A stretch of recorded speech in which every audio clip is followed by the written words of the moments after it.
Hello, and welcome back to another edition of Carrie's Gardening Channel.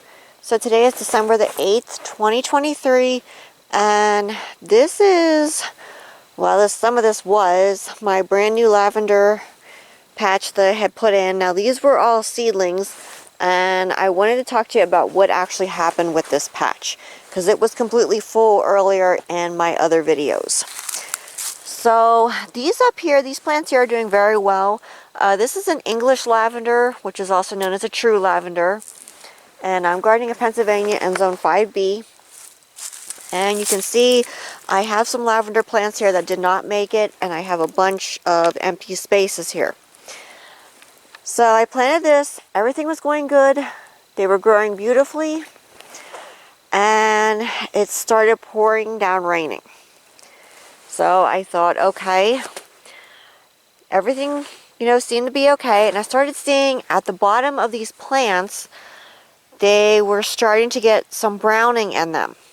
And some of the leaves were getting like some brown tips on them and some gray. So I didn't really think too much of it at first because, it had just rained. Everything was soggy and wet, and as it continued to keep raining, I started actually losing my plants. I started dying from the bottom up.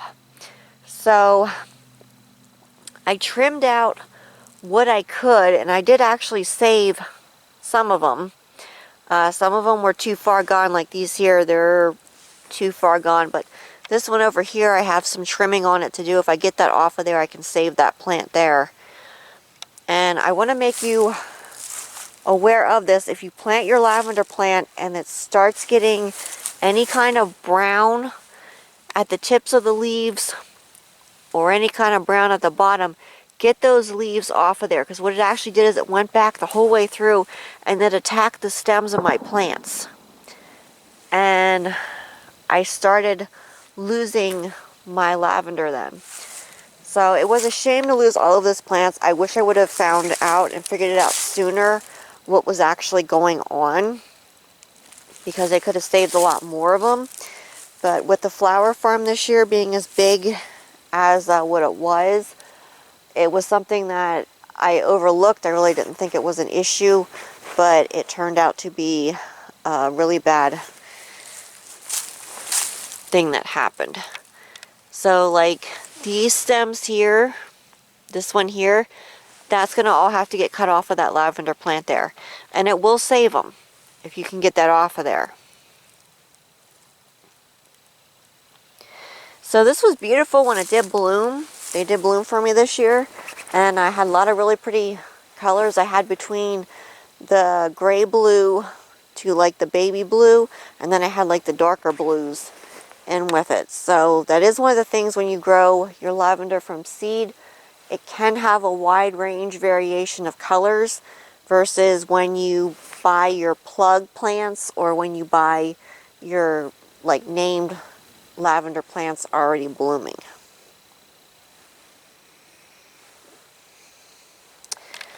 So I'm probably going to be replanting this with more lavender, maybe do something for a better drainage, because I think that's what happened. I think it just got so wet down in through here, and maybe stay drier up here, but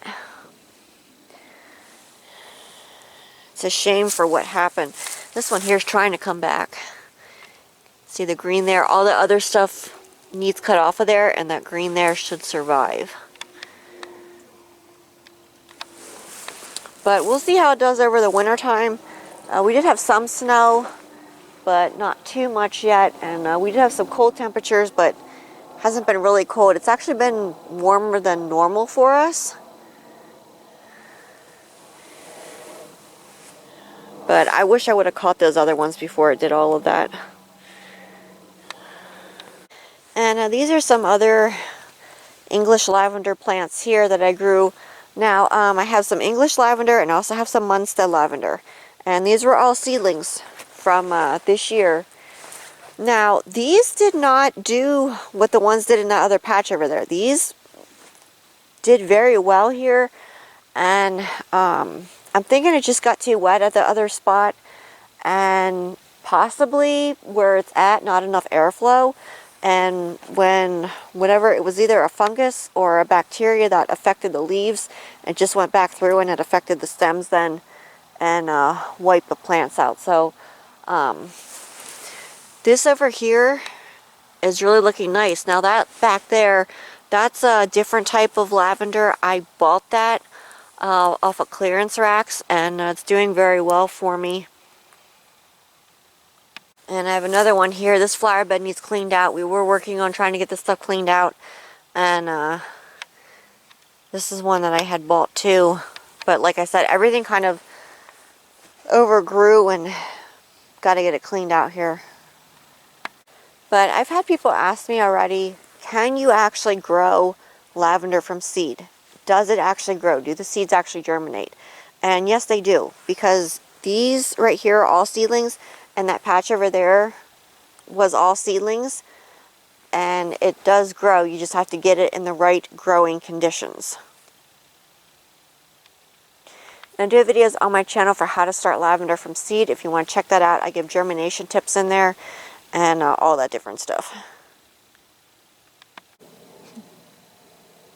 So if you like my video, please like, comment, subscribe. Please don't forget to hit the little notification button as I put a new video on. Also follow me on Twitter. I have a link down in the description for my Twitter account. Thank yous for watching and hope you have a nice day. Bye.